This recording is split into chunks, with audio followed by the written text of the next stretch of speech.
ini merupakan simbol pertarungan antara jagonya Wali dan jagonya leluhur Jawa. Mana yang lebih unggul? Saya menyimpulkan sesuai dengan kasunyatan, saya akan mengatakan bahwasanya jagonya Wali yaitu Sunan Kudus kalah oleh jagonya leluhur Jawa. Ini adalah bukti kurang apa para wali saat itu menjagokan saja ternyata gagal, apalagi tapi ulo salamulyo atur bagyo wis muga nusantara. Wong wilahing jati nuhuni hajat-hajati lugu Nusantara tapi uluk salamulya.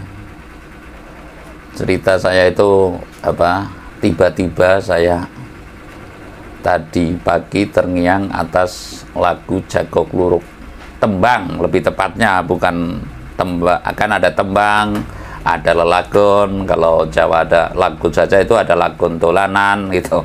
Lagon dolanan itu lagon anak-anak. Artinya saya terbersit bahwasanya setiap perubahan zaman tentunya kita punya jago. Lah itu kalau dikaitkan ceritanya, mengapa selamatannya orang Jawa itu dinamakan rasulan, dan rasulan itu wujudnya adalah jago. Jago itu ya ayam jantan, lalu dipotong, lalu diikat, ya, lalu di bumbu santan, itu namanya rasulan. Lah, rasulan dalam arti kata kesana adalah utusan, katanya ada yang mengatakan demikian. Jadi saya terbersit bahwasanya akan mengatakan betapa pentingnya sebuah penghayatan mengenai jago. Ya, jago yang dimaksud di tanah Jawa ini setelah runtuhnya Majapahit, tanah Jawa ini pontang-pantingan, laksana anak ayam kehilangan induknya. Ya, sekali lagi, setelah runtuhnya Majapahit, Nusantara ini adalah gonjang-ganjing, laksana ayam tertinggal oleh induknya di tepi jurang lagi. Artinya siapa yang akan menolong? Lah, disitulah timbul saya penghayatan tembang Jago Kluruk. Saya akan meranah ke sana bahwasanya siapa pada saat itu yang menjadi jagonya. Sekali lagi, pada saat itu yang menjadi jagonya, sebab tidak mungkin sebuah bangsa atau tatanan manusia di bumi ini tanpa ada sebuah pemimpin, tanpa ada orang yang tertunjuk menjadi seorang pemimpin. Pemimpinnya sopo? Di antara utusan masih ada yang lebih diutus. Artinya semua utusan pun ada yang lebih diutus. Lah, ini ya taruhlah ada desa, tingkatan pemimpin desa, ada pemimpin kecamatan, pemimpin kabupaten. Lah, maksudnya ini pemimpin di Nusantara ini untuk bangkit kembali setelah runtuhnya Majapahit itu seperti apa? Lah, saya akan sedikit mengingatkan kepada sebuah tembang Jawa itu, kalau nggak keliru Dandang Gula. Kalau saya keliru juga mohon diluruskan, artinya ditepatkan, dibenarkan cara orang umumnya. Kalau saya diluruskan gitu aja lah. Saya akan mengulas sedikit tembang Jago Kluruk dan maknanya. Saya akan menembangkan itu untuk mengingatkan apa yang terjadi pada saat itu. Lalu Jago Kluruk menandai apa? Jago Kluruk rame kapiarsi, lawa kalong luru pandelikan. Jago Kluruk rame kapiarsi. Pada saat runtuhnya Majapahit itu Jago Kluruk itu banyak. Contoh Jago Kluruk ada, kalau saya sepintas ya, ada dua jago. Jagonya Wali Sunan Kudus yaitu Aryo Penangsang, kan rame nih kapiarsi. Jago Kluruk rame kapiarsi. Satu sisi ada jago leluhur Jawa, ya, leluhur Jawa menjagokan Sultan Pajang. Nah, Sultan Pajang ini ya Joko Tingkir. Jadi ya saat itu runtuhnya Majapahit ada dua jago, satu Aryo Penangsang yang dijagoni oleh Wali, namanya itu Sunan Kudus khususnya, dan mungkin pengikutnya, mungkin Wali Songo, mungkin saya nggak tahu persis. Yang jelas saya akan mengatakan bahwasanya jagonya Wali dan jagonya leluhur Jawa. Leluhur Jawa menjagokan dari Ki Ageng Selo menurunkan Ki Ageng Nis, Ki Ageng Nis menurunkan Pemanahan yang akhirnya menurunkan Danang Sutawijaya. Lah di satu sisi ya Joko Tingkir ini merupakan jagonya Ki Ageng Selo dan Ki Ageng Nis gitu. Lalu Joko Tingkir ini yang menurunkan Danang Sutawijaya menurut literasi, namun menurut hukum batin, maksudnya menurut orang sebagian, bahwasanya mengapa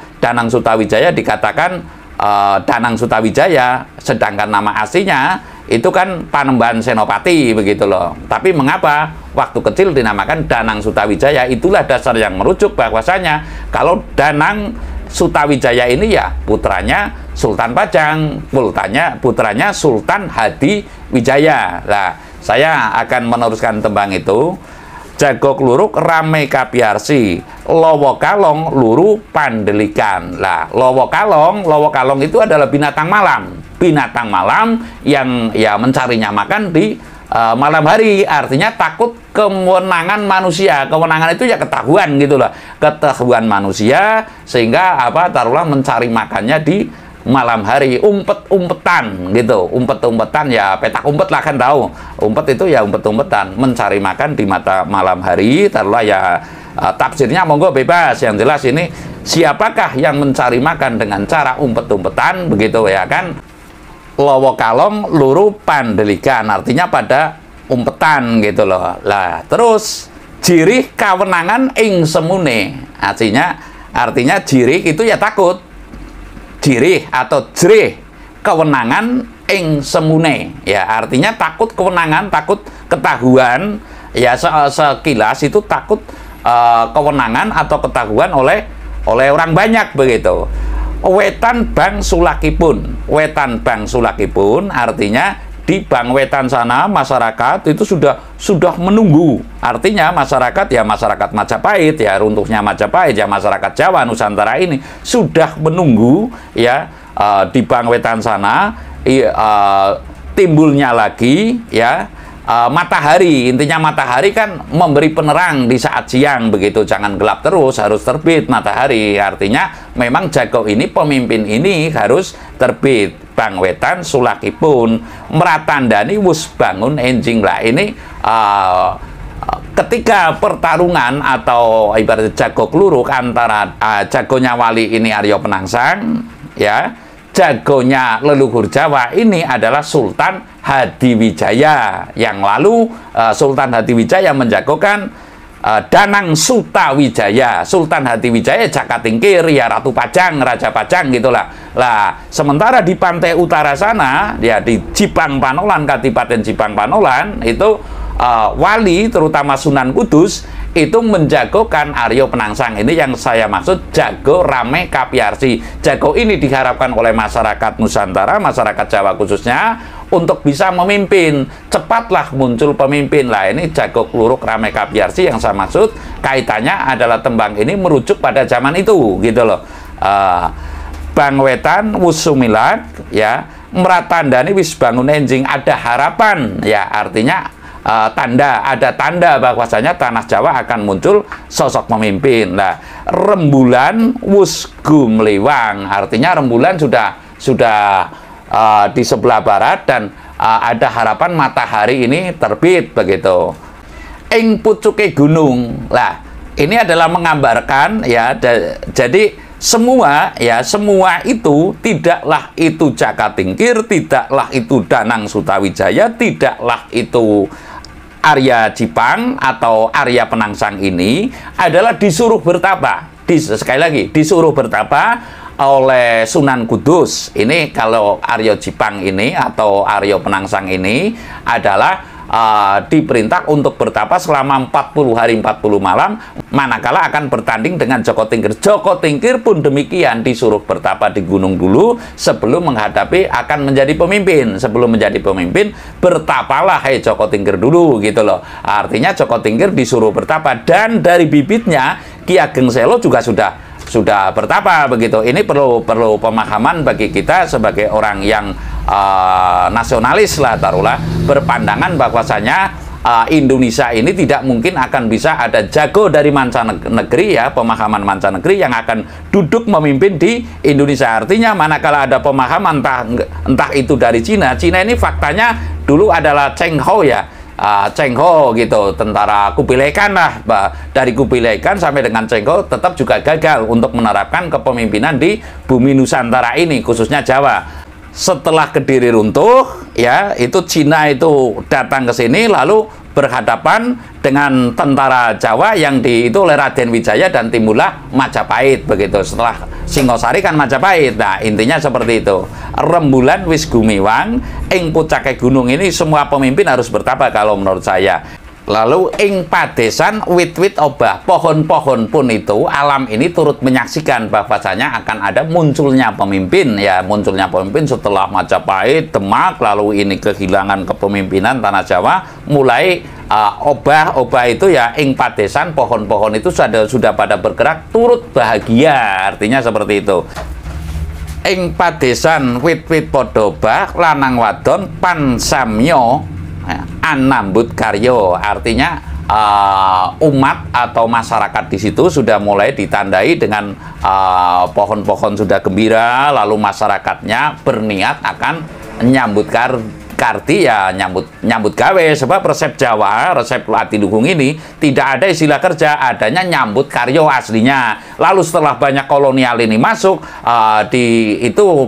digubah taruhlah dengan terkontaminasi dengan kata-kata kerja, sehingga kalau kerja perbedaannya, kerja itu adalah mengais upah, namun kalau nyambut karyo mengais berkah. Lah ini perbedaannya harus semestinya kita mesti paham. Kata-kata luhur Jawa nggak ada leluhur menginstruksikan anak cucu itu untuk kerja, nggak ada, tapi nyambut karyo, nyambut karti kalau kerama inggilnya seperti itu. Lanang wadon pansamyo nyambut karti netepi kewajiban. Lah ini taruhlah sebuah petuah ya, manakala kita bisa menghayati persis bahwasanya ini sebuah petuah leluhur pada saat itu, dengan kata-kata tidak spontan mengatakan ini sudah hampir muncul pemimpin, enggak, tapi diwujudkan dengan sebuah tembang. Kalau saya tembangkan ya kurang lebihnya begini.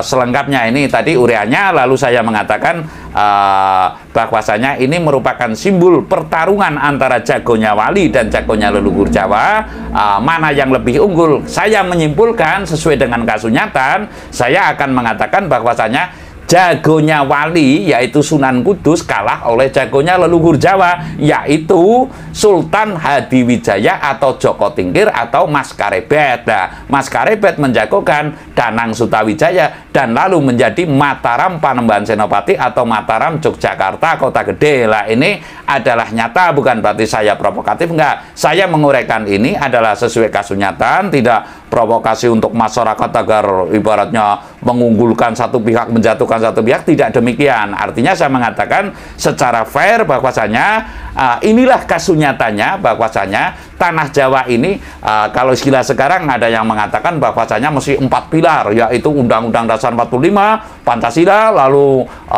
NKRI, lalu lagi apalagi gitulah 4 pilar ya, kurang lebihnya ini sudah tidak bisa digubah atau sebuah ketetapan bahwasanya kita sebagai bangsa Nusantara itu adalah prinsip Bhinneka Tunggal Ika yang berdasar kepada Pancasila. Lah lebih lengkapnya saya mengatakan bahwasanya ini terbukti pahaman Capraja apapun alasannya tidak mungkin akan bisa menjadi pemimpin di Nusantara ini. Lah ini saya mengatakan demikian karena menjelang tahun 2024 ya, artinya kita mesti waspada. Ini adalah bukti kurang apa para wali saat itu menjagokan saja ternyata gagal. Apalagi sekarang kelasnya masih ya kalau boleh saya ngomong kiai ya, kan di bawah wali itu kan kiai taruhlah ya, otomatis harus ingat atas itu tetap Indonesia berprinsip Pancasila dan Bhinneka Tunggal Ika. Ini saya mengatakan adalah demikian karena tahun depan kan ya, tahun 2024 tentunya ada jago-jago lagi kan. Lah saya pantas mengatakan demikian. Intinya saya mengatakan di sini adalah jagonya wali kalah oleh jagonya leluhur Jawa. Lah sebagai kelengkapannya saya akan menembangkan ini tembang, kalau nggak keliru mau copat diantaranya ini adalah Dandang Gula. Jago kluruk rame kapiarsi lawa kalong luru pandelikan jerih kawenanganing semune wetan bang sulaki pun bratandane wis bangun enjing rembulan wis gumlewang ing puncake gunung ing patesan wit-wit obah lanang wadon pansamya nyambut karti netepi kewajiban. Lah ini saya menghayati ini lagu ini adalah pada timbul perasaan saya atau hati saya dan bukan angan, bukan timbullah penghayatan saya. Inilah peristiwa pada saat itu runtuhnya Majapahit, saking melongsone masyarakat dan leluhur saling bagaimana untuk bisa menimbulkan pemimpin kembali adalah kita mesti mengupayakan jago yang sesungguh-sungguhnya ya, bukan yang benar. Jago itu nggak ada yang benar, nggak ada presiden benar sekali lagi. Namun nyatane itu bisa mengayomi lah, ini kan tujuan pemimpin. Artinya tujuan pemimpin kan bisa memayu hayuning bawono lah.